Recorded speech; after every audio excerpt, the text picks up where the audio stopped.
I was talking to you last night about this young man whose name is Meadow Halimi, and he was someone that obviously became quite popular on TikTok when all of this started.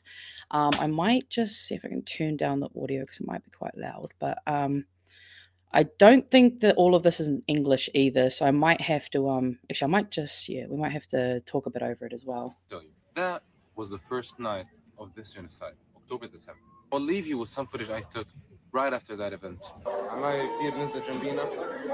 yeah, he's talking about how houses and buildings have been destroyed, and there's literally at dust all through his hair for those of the audio listeners. He's talking about the ground just being full of broken glass, airstrikes. Like this is basically, we don't really need to go over it too much. We've seen a lot of this, but this is the first video that he posted.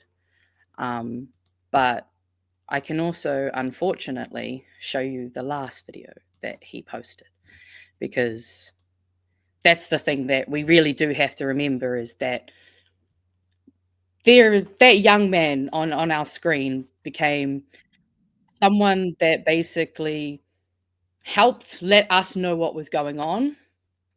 And then unfortunately, one day, his friends had to come and let us all know that he was gone. And that was quite difficult. Like, you watch this guy going through life trying to just exist in a horrible situation. And now we can literally see the beginning of his TikTok and the end of it, which is just like, oh, as you can tell, quite difficult.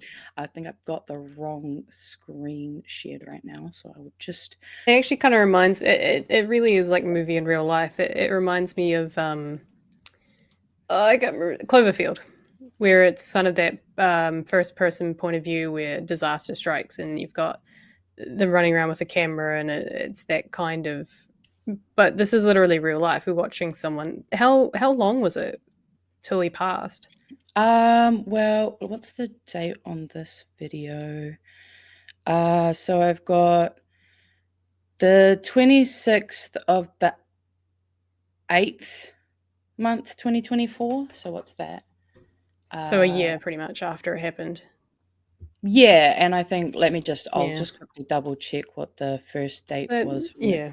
Oh, I can't actually see it properly. I think that was the original one. But following someone for a whole year and then waking up one day to learn that this, especially because he's so young, he's so young, and that's not even like the amount of even younger people that have just been lost. And but it was also heartbreaking because you see this young person who is going through a genocide and some of the most horrible things you can imagine, and still trying to find a way to make find the positive. And he was always helping people, and he was literally a pillar of his community, because also the TikTok revenue started being able to help him, acquire resources for his community, because obviously things were getting very scarce and extremely expensive.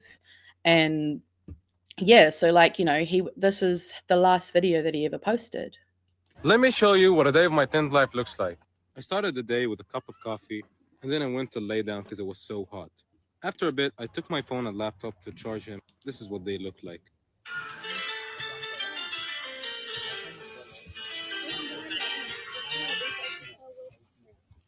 And when I got there, I ordered a lemonade. So refreshing. As I waited for them to charge, I started working on designs for my new secret project. I then got the phone and went to get a haircut. And you know what? Tell me how it looks. Right now it's 6 p.m., so I'm almost done with everything in my day. I went to the tent cafe to get connected to the internet, and I edited the video. Then I went live on TikTok. And that's it for today. Don't forget to drop a follow and like the video. Let me show you.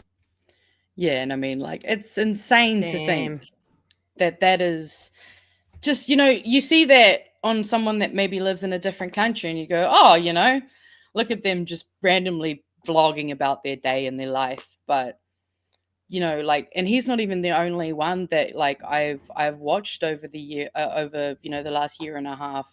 There's been many people that have kind of tried to show people what's going on, but also be positive about it, and kind of trying to find just those little bits of light in such a extremely dark situation. And like that's what's always been just so like heartbreaking, but also then frustrating when you hear anyone try to argue that what was going on was somehow okay because Hamas bad. Like, I think another really great example is, I will share this awesome, awesome young girl that I've been watching for a while. And this is her making her little rice pudding. She's saying, let's go, start. Putting water in the pot, wait for it to boil. Wait until it's cooked in the water with no additions. And it's also great because you have her getting the language out there. This is a language that could have been extinct. And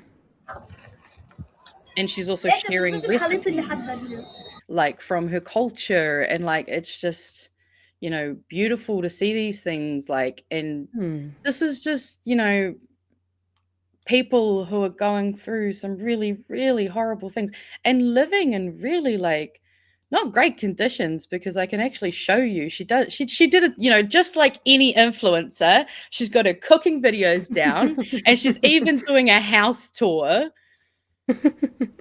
Like, and this is during Eid, so she was actually going around and distributing like food to the people as well, like on their religious holiday.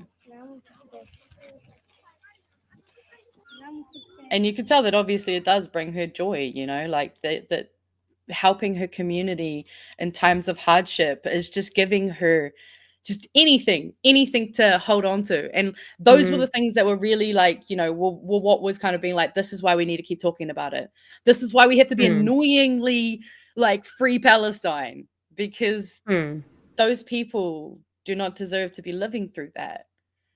And so I'm really stoked that we're getting this agreement. I just really hope that it actually does what it needs to do, and that Palestine is actually free and is kind of going to get back their land, because that is the other part of it too, is that like, cool, we've got the ceasefire, but we've also got so many steps that are coming after this.